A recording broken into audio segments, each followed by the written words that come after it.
Hello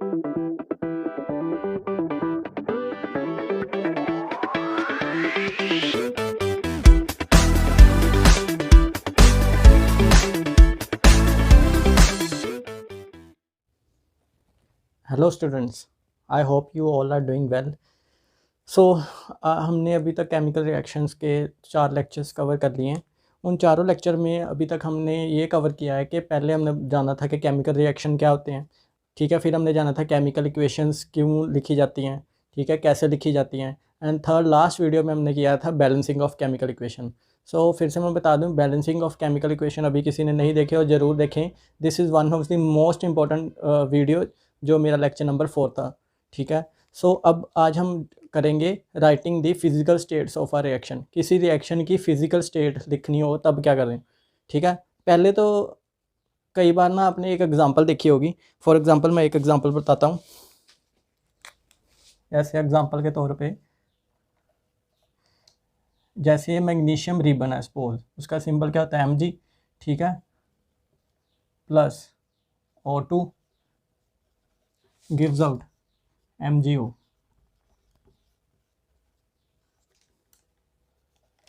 ठीक है, आपने ये इक्वेशन देखी हो कई बार, ठीक है। इस इक्वेशन में आपने ये देखा, ये S लिखा हुआ है, जहाँ पे G लिखा हुआ है, जहाँ पे फिर S लिखा हुआ है। सो इस चीज़ का मतलब क्या है, ठीक है। सो आज हमारा लेक्चर इसके ऊपर बेस्ड है। प्लस उसके बाद हम देखेंगे केमिकल इक्वेशन पढ़ने के हमें क्या फ़ायदा है, एडवांटेज क्या, उससे क्या इन्फॉर्मेशन कन्वे होती है। और लास्ट में हम देखेंगे कि केमिकल इक्वेशंस जो हैं, जो बैलेंस केमिकल इक्वेशन है, वो हमें क्या इन्फॉर्मेशन कन्वे नहीं कर पाती। सो पहले आज हम देखते हैं कि इन सिम्बल्स का क्या मतलब है।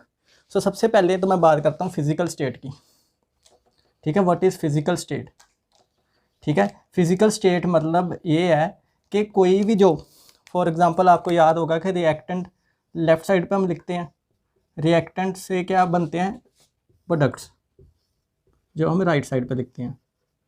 हम रिएक्टेंट प्रोडक्ट्स क्या होते हैं कि रिएक्टेंट या तो सॉलिड फॉर्म में होंगे, या गैशियस फॉर्म में होंगे, जहाँ हो सकता है वो एक्वस फॉर्म में हो, ठीक है, जहाँ हो सकता है वो प्रेसिपिटेट्स की फॉर्म में हो। सो ये सारी चीज़ें जो होती हैं, ये क्या है, फिज़िकल स्टेट बताती है हमें।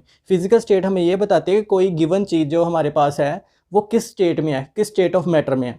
फॉर एग्जांपल वाटर, मैं जब कहूँ कि एक चीज़ को वाटर के साथ रिएक्ट कराया, इसका मतलब क्या है, वाटर की जो फिज़िकल स्टेट है वो क्या है, इसमें लिक्विड, ठीक है। अगर मैं कहूँ मैंने आइस के साथ रिएक्ट कराया, अब फिज़िकल स्टेट ऑफ वाटर क्या होगी, इसमें सॉलिड। अगर कहूँ मैं वाटर वेपर्स के साथ रिएक्ट कराया किसी को, उसमें जो फिज़िकल स्टेट वाटर की होगी गैशियस।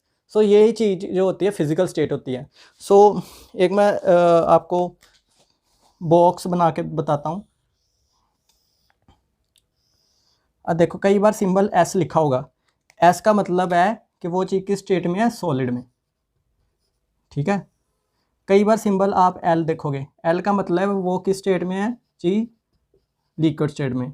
अगर कई बार सिंबल ना G लिखा होता है, G मतलब वो किस स्टेट में है, गैसियस स्टेट में है, जी।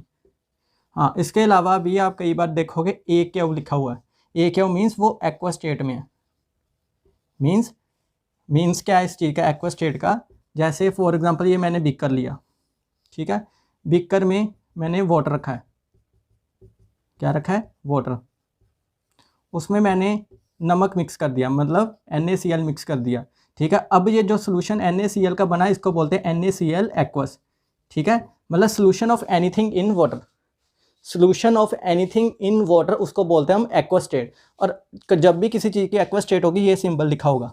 एंड लास्ट में एक चीज़ और है,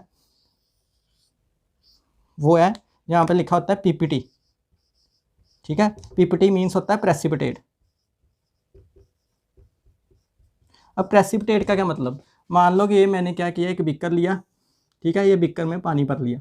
अब पानी में मैं सैंड डालता हूँ, क्या डालता हूँ, सैंड, ठीक है, मिट्टी डालता हूँ। और आप क्या देखोगे, जो मिट्टी है नीचे सेटल होनी स्टार्ट हो जाएगी, ठीक है। ये जो चीज़ जो मतलब किसी चीज़ में घुलती नहीं है, ठीक है, और नीचे सेटल डाउन हो जाती है, इसको बोलते हैं हम प्रेसिपिटेट, और शॉर्ट फॉर्म में क्या बोलते हैं, PPT, ठीक है। और कई बार क्या देखोगे कि किसी चीज़ में गैस स्टेट में अगर कोई चीज़ आ रही है, बन रही है, कोई चीज़ प्रोडक्ट हमारा गैस स्टेट में बन रहा है, उसके लिए ये सिंबल भी कई बार यूज़ किया जाता है, ऐसे वाला एरोहेड, ऊपर की तरफ एरोहेड वाला। इसका मतलब कि क्या है, एवोल्यूशन ऑफ अ गैस।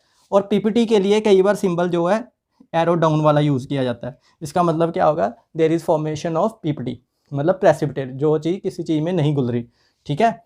सो ये थे मतलब कौन कौन से सिंबल हो गए, S for solid, L for liquid, G for gaseous, और उसका एरो हेड भी हो सकता है, A Q for aqueous, aqueous mean क्या, solution of anything in water, ठीक है। और प्रेसिपिटेट के एरो डाउन और प्रेसिपिटेट्स, उसको पीपीटी बोलते हैं उसको सिंबल को, ठीक है। प्रेसिपिटेट पता लग गया, एक्वस स्टेट का पता लग गया। सो हम थोड़ी 2-3 एग्जांपल देख रहे हैं जिससे आपको इसके कॉन्सेप्ट की ज़्यादा बेटर समझ आ जाए। अब हम फिजिकल स्टेट के कंसेप्ट को एग्जांपल्स के साथ समझेंगे। फॉर एग्जांपल जैसे मैंने ये लिखा हुआ है कि एक मैग्नीशियम रिबन को जब एयर मीन्स ऑक्सीजन में बर्न करते हैं तो मैग्नीशियम ऑक्साइड बनता है, ठीक है। यहाँ पे मैंने ये मैग्नीशियम रिबन है, मैग्नीशियम रिबन क्या होता है, ऐसी वाइट कलर की चीज़ होती है, मैग्नीशियम रिबन होता है, ठीक है। उसको जब हम जलाते हैं, ठीक है, किसी भी चीज़ के साथ उसको हीट अप करते हैं, जब हीट अप करते हैं ये एक क्या है, पाउडर की फॉर्म में कन्वर्ट हो जाता है। ये पाउडर किसका होता है, मैग्नीशियम ऑक्साइड, और वाइट कलर का पाउडर बना देता है, ठीक है। मैग्नीशियम रिबन भी सॉलिड फॉर्म में है, ये हमें क्या पता लग गया, ऐसे लगाते हैं कि मैग्नीशियम जो है सॉलिड फॉर्म में है। अच्छा, ऑक्सीजन जो हमें पता है कि ऑक्सीजन हम इनहेल करते हैं वो कौन सी फॉर्म में होती है, गैशियस फॉर्म में होती है, ठीक है। मैग्नीशियम ऑक्साइड जो पाउडर बना भी, पाउडर कोई भी है वो किस स्टेट में है, सॉलिड स्टेट में होगा और वाइट में है, ठीक है। ये ऐसे लगाते हैं, हमें ये पता लग गया कि जो मैग्नीशियम ऑक्साइड बन रहा है वो भी सॉलिड स्टेट में बन रहा है, ठीक है। एक और एग्जाम्पल देखते हैं। Example, sodium in solid react with water, it forms NaOH plus H2। अब देखिए मैंने आपके सामने रिएक्शन लिखा है, सॉलिड जो मेटल है, सोडियम मेटल है जो, वो कौन सी स्टेट में है, सॉलिड। मेटल कोई भी होगी वो कौन सी स्टेट में होगी, सॉलिड फॉर्म में, ठीक है। वाटर है, वाटर किस फॉर्म में है, इसमें लिया लिक्विड, मीन्स सोडियम मेटल को लिक्विड वाटर के साथ हमने रिएक्ट कराया, ठीक है, लिक्विड वाटर में। अभी मैंने बताया था उसका जो प्रोडक्ट बनता है NaOH, और उसके साथ मैंने लिखा एक्वस। एक्वस क्यों आया होगा, क्योंकि सोडियम को हमने किस चीज़ में डिज़ोल्व कर दिया, वाटर में। तभी मैंने बताया किसी भी चीज़ को वाटर में डिज़ोल्व करते हैं तब हम क्या लिखते हैं, एक्वस। तो NaOH बना, इसलिए क्या है, एक्वस स्टेट में। और एक साथ में क्या रिलीज, H2 गैस की क्या रिलीज हुई, H2 गैस।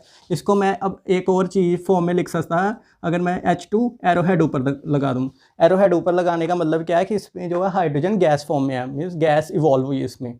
इसके बाद हम एक और एग्जांपल देखते हैं। एग्जांपल, AgNO3, ठीक है, सॉलिड, प्लस NaCl, ये भी सॉलिड फॉर्म में, gives out AgCl PPTs plus NaNO3, ये भी सॉलिड। सो इस स्टेट में आप देख रहे होंगे AgNO3 जो है एस लगाया मतलब वो सॉलिड फॉर्म में, NaCl में जो नमक होता है वो कौन सी फॉर्म में होता है, सॉलिड फॉर्म में होता है, ठीक है, इसलिए एस लगाया। AgCl की फॉर्मेशन हो रही है, वो किस फॉर्म में हो रही है, PPT।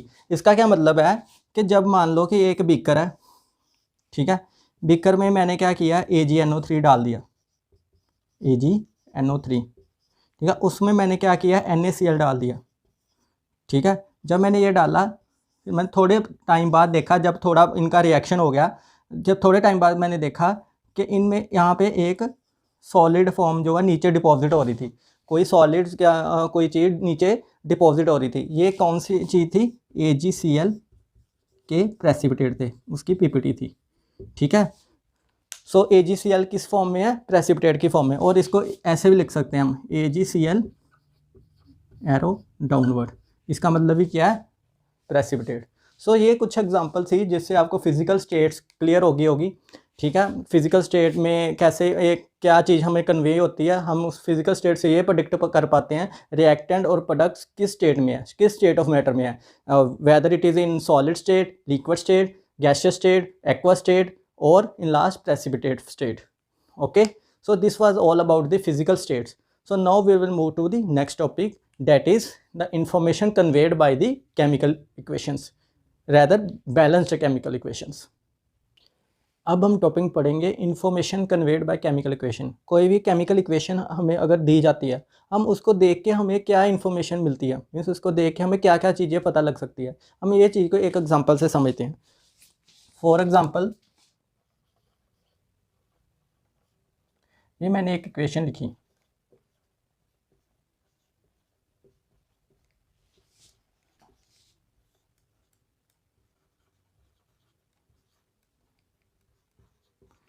ये आपके सामने मैंने एक इक्वेशन लिखी है। सो इस इक्वेशन को देख के हमें क्या क्या चीज़ों के बारे में पता लग रहा है, हम वो देखते हैं। सबसे पहली चीज़, अगर मान लो कि आपको ये इक्वेशन पता होगी, सबसे पहली चीज़ हमें क्या पता लग रही है कि इसमें कौन कौन से एलिमेंट्स इन्वॉल्व हैं। ठीक है, इसमें कौन कौन से एलिमेंट्स इन्वॉल्व हैं, मतलब टाइप ऑफ एलिमेंट्स और species involve in chemical reaction. ठीक है, सो सबसे पहले चीज़ हमें क्या पता लग रही है, इसमें टाइप ऑफ एलिमेंट्स और स्पीशीज़ कौन कौन सी इन्वॉल्व है। जैसे इस रिएक्शन में मैग्नीशियम और ऑक्सीजन इन्वॉल्व है। ठीक है, इससे ये पता लग जाता है केमिकल इक्वेशन से। दूसरी चीज़ इसका क्या पता लग रहा है हमें कि जो ये चीज़ें हम इन्वॉल्व हैं वो कौन सी फिजिकल स्टेट में है। जैसे ये सॉलिड स्टेट में, गैसीय में है, ये सॉलिड में है। मीन्स ये केमिकल इक्वेशन से हमें क्या पता लगता है, physical state of reactant and products. अच्छा, और क्या चीज़ इससे कन्वे हो सकती है, और क्या तीसरी चीज़ इससे हमें क्या पता लगती है कि एक चीज़ के कितने नंबर ऑफ एटम्स इन्वॉल्व हैं। जैसे फॉर एग्जांपल ऑक्सीजन के कितने हैं एटम्स इन्वॉल्व, 2। मैग्नीशियम ऑक्साइड के कितने एटम हैं, 1। ठीक है, ऐसे मैग्नीशियम के कितने एटम इन्वॉल्व हैं, 2। ठीक है, ऐसे क्या पता लगता है हमें, इससे क्या पता लगता है, number of atoms involve in a chemical reaction. और देखें फोर्थ चीज़ क्या पता लग रही है हमें इसमें, फोर्थ चीज़ ये पता, ये हमें चीज़ आगे जो लगी है ये बताती है नंबर ऑफ मोल्स। इसके मैग्नीशियम के 2 मोल्स हैं, यहाँ पे 1, अगर कुछ नहीं लिखा इसका अंडरस्टूड है यहाँ पे 1 होगा। ऑक्सीजन के कितने मोल्स इन्वॉल्व है, 1। और कितने मोल्स ऑफ मैग्नीशियम ऑक्साइड बन रहे हैं वो भी आगे कुछ नहीं लिखा, इस मीन्स 1। सो हमें इससे क्या पता लग जाता है, number of moles of reactant and products involve. ठीक है, क्या चीज़ पता लग जाती है, number of moles of reactant and products involve. ठीक है जी, सो ये कुछ चीज़ें हमें एक केमिकल इक्वेशन से पता लग जाती है। क्या क्या चीज़ है, पहली चीज़ तो ये पता लग जाती है टाइप ऑफ एलिमेंट्स इन्वॉल्व, जैसे मैग्नीशियम ऑक्सीजन इन्वॉल्व है इस रिएक्शन में। Physical state of reactant product, physical state जैसे सॉलिड, गैसियस, सॉलिड, ये चीज़ें लिखी होंगी केमिकल इक्वेशन में, उससे हमें ये पता लग जाएगा मैग्नीशियम कौन सी स्टेट में है, या कोई रिएक्टेंट कौन सी स्टेट में, प्रोडक्ट कौन सी स्टेट में है। थर्ड चीज़ क्या पता लगती है, number of atoms involve in chemical reaction, कितने नंबर ऑफ एटम्स जो है ये केमिकल इक्वेशन इन्वॉल्व है। जैसे ऑक्सीजन के 2 एटम्स है, O2 है, मीन्स ऑक्सीजन के 2 एटम्स इन्वॉल्व हैं एक रिएक्शन में। इससे ये पता लग जाता है नंबर ऑफ एटम्स कितने इन्वॉल्व है एक केमिकल रिएक्शन में किसी चीज़ के। एंड लास्ट क्या चीज़ पता लगती है, नंबर ऑफ मोल्स। मोल्स क्या चीज़ होती है, जो आगे लिखी जाती है ये चीज़ें। अगर जहाँ पे कुछ नहीं लिखा होगा इसका अंडरस्टूड है, वहाँ पे 1 होगा। सो हमें क्या पता लग जाता है, number of moles of reactant and products involve in a chemical reaction. ये सारी चीज़ें हमें केमिकल रिएक्शन में पता लग जाती है। सो नेक्स्ट स्टेप में अब देखेंगे कि क्या चीज़ें हमें केमिकल इक्वेशन जो कन्वे नहीं कर पाती। सो नेक्स्ट टॉपिक हमारा ये है। सो नेक्स्ट टॉपिक हम स्टार्ट करें, information not conveyed by chemical equation. So 2 तरह की इन्फॉर्मेशन हमें केमिकल इक्वेशन नहीं बताती। ठीक है, फॉर एग्जांपल मैं एक सबसे पहला पॉइंट है वो एग्जांपल के थ्रू समझाता हूँ। एग्जांपल जैसे ये कॉपर का सिंबल होता है Cu। कॉपर को अगर मैं सल्फ्यूरिक एसिड से रिएक्ट कराऊँ, सल्फ्यूरिक एसिड मीन्स H2SO4 से रिएक्ट कराया। ठीक है, मेरे पास क्या चीज़ बननी चाहिए थी, CuSO4 plus H2 gas release होनी थी। ठीक है, ये एक रिएक्शन है। सो देखने को हमें लग रहा है कि ये रिएक्शन क्या है, होना चाहिए, पर रियलिटी में क्या होता है कि ये रिएक्शन नहीं होता। सो इसका रीज़न हम जब इलेक्ट्रोकेमिकल सीरीज या एक्टिविटी सीरीज पढ़ेंगे उसमें हमें पता लगता है। ठीक है, फिलहाल आप देखने को आपको ये लग रहा होगा कि ये रिएक्शन होना चाहिए। ठीक है, रिएक्शन होना चाहिए, बट रियलिटी में ये रिएक्शन नहीं होता, एक्चुअली ये रिएक्शन नहीं हो पाता। सो सबसे पहला ड्रॉबैक तो ये है कि मैंने ये देखो केमिकल इक्वेशन तो लिख दी इसकी, पर हमें ये नहीं पता चलता कि रिएक्शन सच में होगा कि नहीं होगा। इसके लिए एक टर्म यूज़ करते हैं, फिजिबिलिटी। ठीक है, क्या लिखेंगे, it does not tell us about the feasibility of a reaction. Feasibility का क्या मतलब है कि रिएक्शन कोई होगा कि नहीं होगा। केमिकल इक्वेशन तो सिंपली हम लिख देते हैं, पर ये हमें नहीं बताएगा रिएक्शन होगा कि नहीं होगा। सो क्या हो गया, it does not tell us about about feasibility of a chemical reaction. Is it clear? So feasibility, ये टर्म याद रखना, ये टर्म आपके लिए न्यू है, सो इसको याद रखना। फिजिबिलिटी हमें यही बताता है कि एक रिएक्शन होगा कि नहीं होगा, उसके लिए केमिस्ट्री में एक टर्म यूज़ होती है फिजिबिलिटी, ठीक है, फिजिबिलिटी। सो सेकंड पॉइंट क्या हमें इस चीज़ से नहीं पता लगता, वो है रेट ऑफ रिएक्शन। क्या है वो बच्चों? Rate of reaction. अब रेट ऑफ रिएक्शन क्या है? देखो मैंने ये केमिकल इक्वेशन, कोई भी मान लो केमिकल इक्वेशन लिख दी। फॉर एग्जांपल मैं फिर से वही इक्वेशन लिखता हूँ, 2mg plus O2 gives out MgO, ठीक है, ये मैंने इक्वेशन लिख दी। क्या ये इक्वेशन देख के मैं ये कुछ बता पा रहा हूँ कि रिएक्शन फास्ट होगा, स्लो होगा, कैसा होगा? फॉर एग्जांपल ये मैंने इक्वेशन लिखी एंड सपोज करो मैं एक और इक्वेशन लिखता हूँ, zinc plus H2SO4 gives out ZnSO4 plus H2। क्या मुझे आप देख के ये बता सकते हो कि कौन सा रिएक्शन फास्ट होगा? जी नहीं बच्चों, आप देख के मेरे को कुछ नहीं बता पाओगे कौन सा रिएक्शन फास्ट होगा। इक्वेशंस देख के हम कभी भी ये चीज़ गैस नहीं कर सकते कि कौन सा रिएक्शन फास्ट होना चाहिए, कौन सा रिएक्शन स्लो होना चाहिए। सो इसके लिए एक टर्म होती है use, rate of reaction. Rate of reaction means he यही है कि कोई रिएक्शन फास्ट हो रहा है, स्लो हो रहा है, कैसा हो रहा है। So it does not give any information about the rate of reaction. जैसे हम ये दोनों रिएक्शन को कंपेयर करें, हम नहीं प्रेडिक्ट कर पाएंगे कौन सा रिएक्शन फास्ट होगा। सो रेट ऑफ रिएक्शन, सो इसका ये पॉइंट हो गया, it does not give any information